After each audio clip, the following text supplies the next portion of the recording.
출애굽기 17장 1절에서 7절까지 말씀입니다. 제가 대표로 봉독하겠습니다. 출애굽기 17장 1절에서 7절까지입니다. 이스라엘 자손의 온 회중이 여호와의 명령대로 신광야에서 떠나 그 도정대로 행하여 르비딤에 장막을 쳤으나 백성이 마실 물이 없는지라. 백성이 모세와 다투어 이르되 우리에게 물을 주어 마시게 하라. 모세가 그들에게 이르되 너희가 어찌하여 나와 다투느냐. 너희가 어찌하여 여호와를 시험하느냐. 거기서 백성이 목이 말라 물을 찾으매 그들이 모세에게 대하여 원망하여 이르되 당신이 어찌하여 우리를 애굽에서 인도해 내어서 우리와 우리 자녀와 우리 가축이 목말라 죽게 하느냐.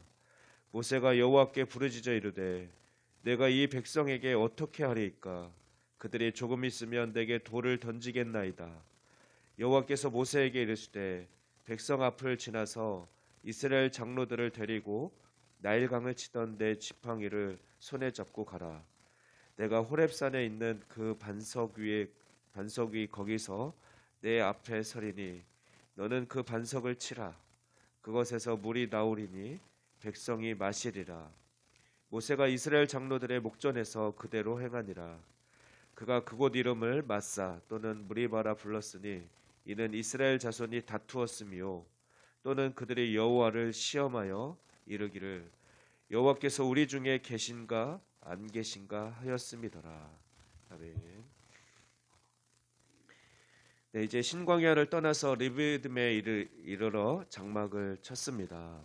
그런데 역시 그곳에서 마실 물을 찾지 못하게 된 이스라엘 백성들은 출애굽 이후 마라에서 쓴 물 때문에 하나님을 원망했었고, 또 두 번째는 신광야에 이르렀을 때 먹을 것이 없어서 배고파서 하나님을 원망했던 것과 마찬가지로 이제 세 번째 또다시 모세를 원망하고 하나님을 시험하기 시작합니다. 이들의 이런 불평과 불만은 불신앙과 하나님을 향한 원망이었습니다. 본문 1절에서 3절 말씀이 바로 그들이 갈증을 이기지 못해 또다시 하나님의 대리자인 모세를 원망하는 모습이 기록되어 있습니다. 그리고 4절에서 7절 말씀은 이스라엘 백성들의 이런 불신앙적인 모습과는 대조적으로 이들의 불신앙적인 원망에도 불구하고 르비딤의 반석에서 생수를 솟아나게 하셔서 그들의 가란 목을 축여주시는 하나님의 사랑이 대조적으로 나타나 있는 말씀입니다.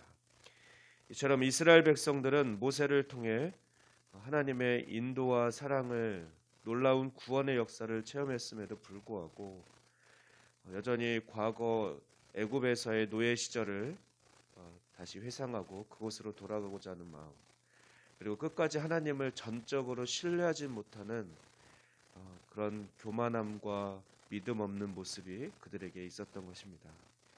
7절 말씀 보면 그들이 여호와를 시험하여 이르기를 우리 중에 계신가 안 계신가 하였음이더라라고 기록하고 있습니다. 우리는 이스라엘 백성이 얼마나 목이 곧은 백성인지, 얼마나 믿음이 없는지를 보게 됩니다. 그들이 사람의 능력으로는 도저히 이해할 수 없고 행할 수 없는 그런 놀라운 기적들을 여러 차례 경험했음에도 여전히 하나님이 잠시 자신들이 목마르거나 배고프면 자신이 당장 필요로 하는 것들을 얻지 못하면 이내 하나님이 우리 중에 계신가 안 계신가 이렇게 하나님의 존재 자체를 의심하고 있는 것입니다. 이와 대조적으로 지도자 모세는 어떻습니까? 그들이 자신을 원망하고 또다시 군중들이 소요를 일으킬 때에 모세는 그래도 하나님을 의지했습니다. 4절 말씀 보면 모세가 여호와께 부르짖었다라고 기록하고 있습니다.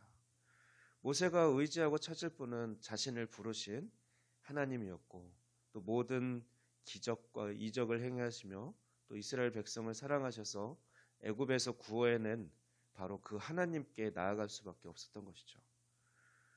사실 이스라엘 백성들에게도 필요했던 믿음은 이 믿음인데, 모세는 그런 믿음의 표현을 했지만 반면 이스라엘 백성들은 여전히 교만과 불신앙의 모습만 있었던 것입니다.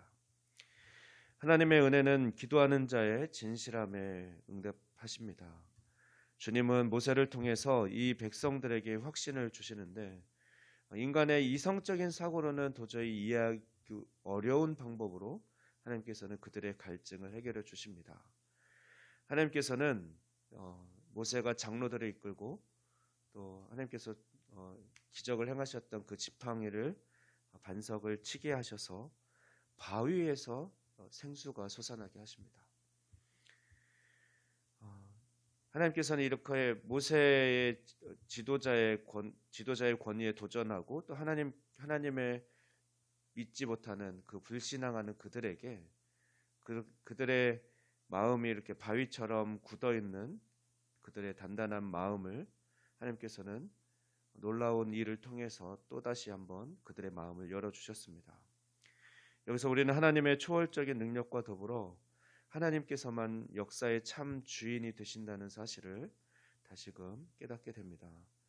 이스라엘 백성들의 원망으로 말미암아 르비딤의 반석에서 생수가 솟아난 사건은 구속사적으로 볼 때 우리에게 중요한 교훈을 줍니다. 르비딤의 반석과 또 이 반석에서 솟아난 생수는 우리의 믿음의 반석이시며 또한 영원한 생수가 되시는 예수 그리스도를 예표합니다. 당시 이스라엘 백성들 중에서 어느 누구도 메마른 광야 르비딤의 반석에서 생명의 물이 생수가 솟아나오리라고는 상상하지 못했습니다.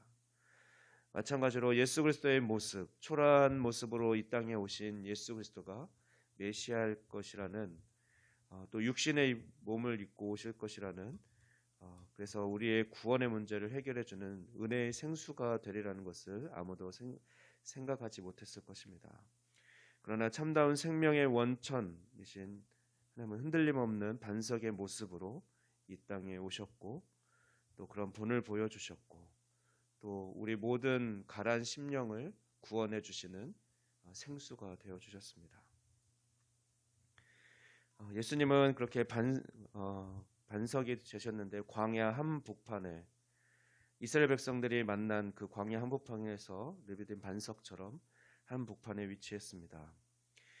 이것은 우리가 광야 같은 삶을 살아가는 우리 인간 생활의 한가운데로 들어오셔서 날마다 삶을 친히 인도하시고 보호해 주시는 예수 그리스도를 우리가 늘 기억해야 함을 말씀하고 있습니다.